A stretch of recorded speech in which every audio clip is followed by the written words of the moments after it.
નમસ્કાર વિદ્યાર્થી મિત્રો, ફરી એકવાર આપનું હાર્દિક સ્વાગત છે મારી ચેનલ પર। આજે આપણે જોઈશું ધોરણ 9 વિજ્ઞાન પ્રકરણ 1 આપણી આસપાસમાં દ્રવ્યોનો પાર્ટ 2, જેમાં આજે આપણે શીખીશું દ્રવ્યોનો ભૌતિક સ્વભાવ, દ્રવ્યોના કણોની લાક્ષણિકતાઓ અને દ્રવ્યોની અવસ્થાઓ।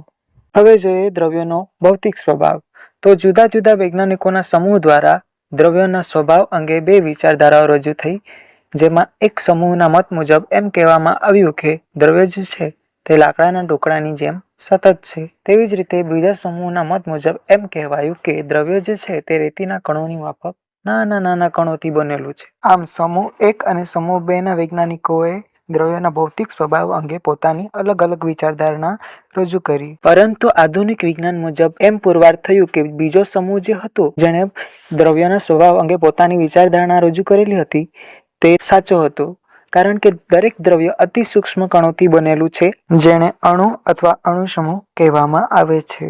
હવે દ્રવ્ય એ કણોથી બનેલું હોય છે, એ માટે આપણી પાસે એક પ્રવૃત્તિ છે। તો આપણે સૌપ્રથમ 100 ml નું એક બીકર લેવાનું છે, જેને પાણીથી અડધું ભરીને તેના પાણીના સ્તર સુધી આપણે નિશાન કરવાનું છે। તેમાં થોડી ખાંડ અથવા મીઠું નાખીને કાચના સળિયા વડે હલાવીને ઓગાળવાનું છે। જ્યારે ખાંડ અથવા મીઠું પાણીમાં સારી રીતે ઓગળી જાય ત્યારબાદ પાણીના સ્તરમાં કોઈ ફેરફાર થાય છે કે નહીં તેનું અવલોકન કરો। હવે તમને મનમાં પ્રશ્ન થતો હશે કે ઓગળેલ ખાંડ અથવા મીઠાનું શું થયું હશે, તે ક્યાં અદ્રશ્ય થઈ ગયા? તો દ્રવ્યોના કણોની વચ્ચે ખાલી જગ્યા રહેલી હોય છે, તેથી અહીં ખાંડ અથવા મીઠાના કણો પાણીના કણોની વચ્ચે સમાઈ જાય છે અને અહીં પાણીના સ્તરમાં કોઈ ફેરફાર થતો નથી। આમ દ્રવ્ય એ કણોથી બનેલું હોય છે અને દરેક દ્રવ્યના કણો કદ, આકાર અને સ્વભાવમાં અન્ય દ્રવ્યના કણોથી જુદા પડે છે। દ્રવ્યમાં રહેલા કણો અતિ સૂક્ષ્મ હોય છે, તે માટેની બીજી પ્રવૃત્તિ આપણી પાસે છે, જેમાં પોટેશિયમ પરમેંગનેટનો એટલે કે KMnO4ના થોડા સ્ફટિક 100 ml પાણીમાં ઉમેરવાના છે, જેનાથી પાણી જાંબલી રંગનું બની જશે। હવે આ દ્રાવણમાંથી 10 ml દ્રાવણ લઈ તેને બીજા 90 ml સ્વચ્છ પાણીમાં ઉમેરવાનું છે। ત્યારબાદ ફરી આ દ્રાવણમાંથી 10 ml લઈ બીજા 90 ml પાણીમાં ઉમેરવાનું છે। આ પ્રક્રિયા 5 થી 8 વખત આપણે જ્યારે કરશું ત્યારે દરેક વખતે દ્રાવણનો રંગ થોડો આછો થતો જશે, છતાં પાણીમાં રંગ દેખાતો રહેશે।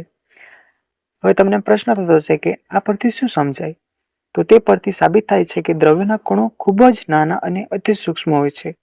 એક નાનો સ્ફટિક, જે આપણે અહીં KMnO4નો લીધો છે, તે લાખો સૂક્ષ્મ કણોમાં વહેંચાઈ જાય છે અને પાણીમાં ફેલાઈ જાય છે, જેનાથી 5-8 વખત પ્રક્રિયા કરતાં પણ દ્રાવણનો રંગ થોડો આછો રહે છે। એટલે કે દ્રવ્ય નાના નાના કણોથી બનેલું છે અને એ કણો અત્યંત સૂક્ષ્મ હોય છે। આમ આ પ્રવૃત્તિ પરથી આપણે કહી શકીએ કે દ્રવ્યોના કણો જે છે તે આપણે કલ્પના પણ ન કરી શકીએ તેટલા સૂક્ષ્મ હોય છે અને આવા અતિ સૂક્ષ્મ કણો દ્વારા જ દ્રવ્ય બનેલું હોય છે। કણો એટલા સૂક્ષ્મ હોય છે કે તેને એક એક કરીને નરી આંખે જોઈ શકાતા નથી। હવે જોઈએ દ્રવ્યના કણોની લાક્ષણિકતા। તો પહેલી લાક્ષણિકતા છે કે દ્રવ્યોના કણોની વચ્ચે ખાલી સ્થાનો એટલે કે અવકાશ રહેલા હોય છે, તે સંપૂર્ણપણે ભરેલું હોતું નથી।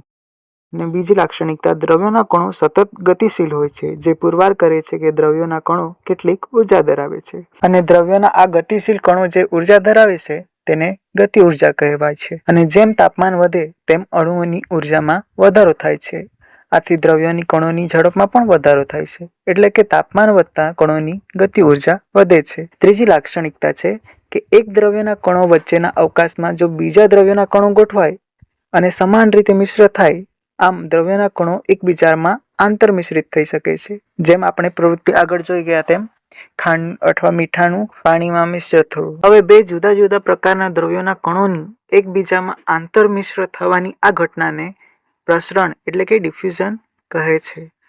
તાપમાન વધતા દ્રવ્ય કણોનું પ્રસરણ વધુ ઝડપી બની જાય છે। ખાંડ, મીઠું કે ડેટોલના અણુઓ પાણીના અણુઓમાં આંતર આણ્વીય અવકાશમાં ગોઠવાઈ શકે છે। ચોથી લાક્ષણિકતા છે દ્રવ્યના કણો એકબીજાને આકર્ષે છે, એટલે કે દ્રવ્યના કણો વચ્ચે એક બળ કાર્યરત હોય છે।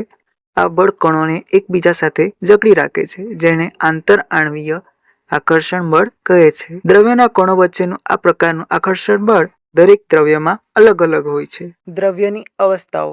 તો દ્રવ્યના કણોની લાક્ષણિકતાઓ અને તેમની વચ્ચેના આકર્ષણ બળના આધારે દ્રવ્યની મુખ્ય 3 અવસ્થાઓ હોય છે: ઘન અવસ્થા, જેને ઇંગ્લિશમાં સોલિડ સ્ટેટ કહેવામાં આવે છે, બીજી છે પ્રવાહી અવસ્થા, જેને લિક્વિડ સ્ટેટ કહેવામાં આવે છે, અને ત્રીજી છે વાયુ અવસ્થા એટલે કે ગેસ સ્ટેટ. તો પ્રથમ જોઈએ ઘન અવસ્થા.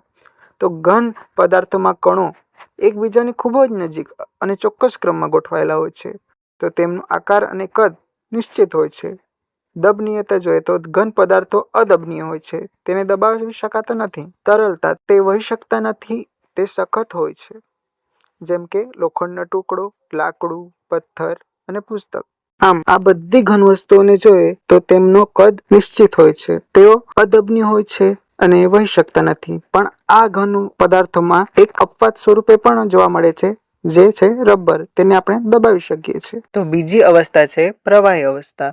તો પ્રવાહી અવસ્થામાં કણો વચ્ચે ઘન પદાર્થોની સરખામણીમાં વધુ જગ્યા હોય છે અને કણો થોડા મુક્ત રીતે હલનચલન કરી શકે એમ હોય છે.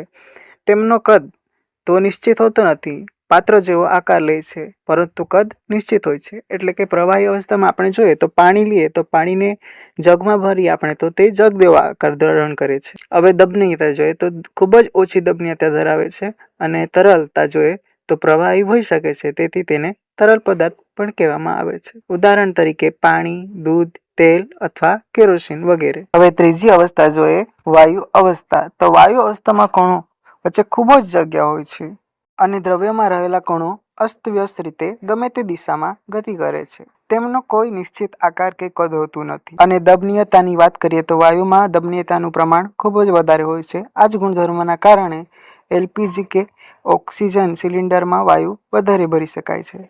હવે પ્રસરણની વાત કરીએ તો વાયુમાં પ્રસરણનો દર સૌથી વધુ હોય છે. ઉદાહરણ તરીકે હવા, ઓક્સિજન, વરાળ અને ધુમાડો વગેરે. આમ દ્રવ્યની 3 અવસ્થાઓ હતી, જેનો અભ્યાસ આપણે આ વિડીયોમાં કર્યો.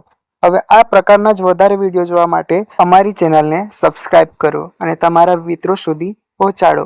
આભાર. પાછા મળીએ એક નવા બીજા વિડીયોમાં.